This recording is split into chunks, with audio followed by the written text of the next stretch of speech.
Bonjour, bienvenue pour la quatrième session sur le thème du changement. Et donc, nous avions commencé à travailler la dernière fois sur les valeurs après les deux chapitres qu'on avait eus sur les besoins. Alors maintenant que vous avez listé, je vous avais donné une liste, peut-être vous avez ajouté vous aussi vos particularités au niveau de vos besoins.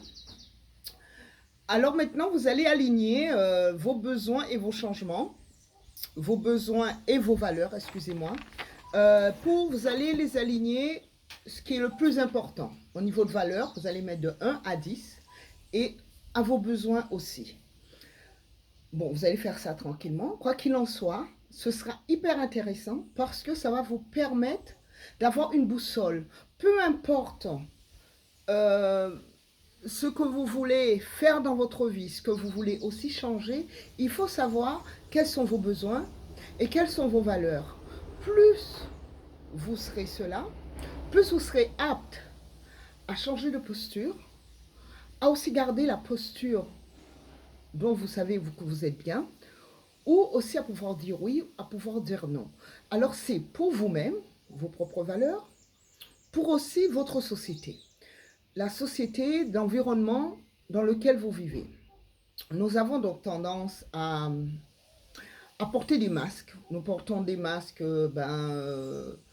dans notre vie sociale, au travail encore plus, mais sommes-nous conscients des masques que nous portons? Alors c'est ça le plus important. Il n'y a pas de posture fausse ou posture juste. Il y a juste une posture qui est celle qui est bonne pour vous. Parce que celle qui est bonne pour vous peut être fausse pour une autre et l'autre. Donc c'est pour ça que le côté faux et vrai, ça n'a pas d'importance à ce niveau-là. Ça va être vraiment qu'est-ce que j'ai besoin, qu'est-ce qui est bon pour moi à tel moment pour telle ou telle chose, pour telle situation à régler, pour telle difficulté dont je vais me trouver, y compris la maladie.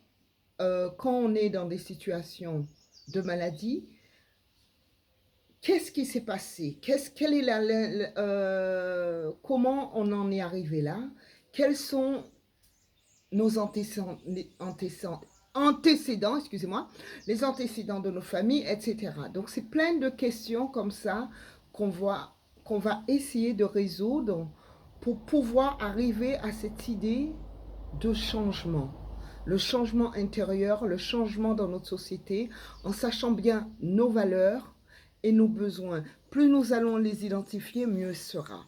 Donc, je vous ai pareil choisi quelque chose dans les Yoga Sutras. Comme vous savez, hein, c'est toujours par rapport au yoga que je travaille.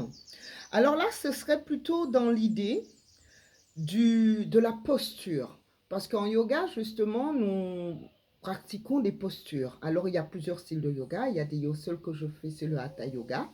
Mais il y a des yogas qui sont plus dynamiques, des yogas qui sont plus fluides, etc.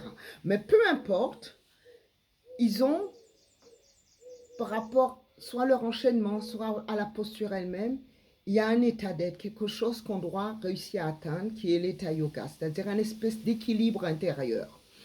Et pour cela, Patanjali nous dit qu'il faut, peu importe ce que l'on fait, il faut le faire avec une espèce d'effort énergique et porter de la tension pour pouvoir s'établir en soi-même. Donc, c'est-à-dire, il faut, quand vous faites quelque chose, essayer de le faire avec une certaine énergie, évidemment, et puis avoir de l'attention, avoir ce qu'on appelle aussi aujourd'hui, avoir une conscience qui est bien focalisée sur vous, sur ce qui vous entoure, sur ce tout qui fait que vous êtes là, ici et maintenant, dans cette attention.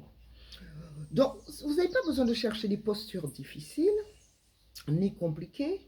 Vous avez juste besoin de quelque chose qui est en harmonie avec vous-même. Donc, quelque chose qui est approprié à vous-même. Et donc, plus c'est approprié, plus vous êtes aligné. Et donc, le seul effort que vous devez faire, en fait, selon Patanjali, c'est l'effort d'attention. Parce qu'il va falloir que vous soyez présent, vigilant et aussi disponible. Disponible pour vous-même d'abord et disponible pour votre environnement. Disponible. Donc voilà, c'était tout pour aujourd'hui. Donc j'espère que vous pouvez commencer quelque chose avec ça, avec votre liste de besoins, d'identification de vos besoins et d'identification de vos valeurs. Et puis les prochaines sessions, on va passer sur les talents. Quels sont nos talents? Puisque vous savez, pour chaque pas que l'on fait, devrait être à peu près conscient. Donc, il faut ouvrir nos tiroirs et regarder, trier ce dont nous avons besoin, ce qui est important pour nous.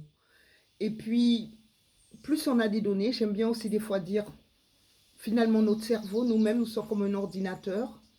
Il faut choisir les bonnes données que l'on met sur notre bureau, en nous-mêmes donc, afin de pouvoir télécharger quand on a besoin, les données dont on a besoin.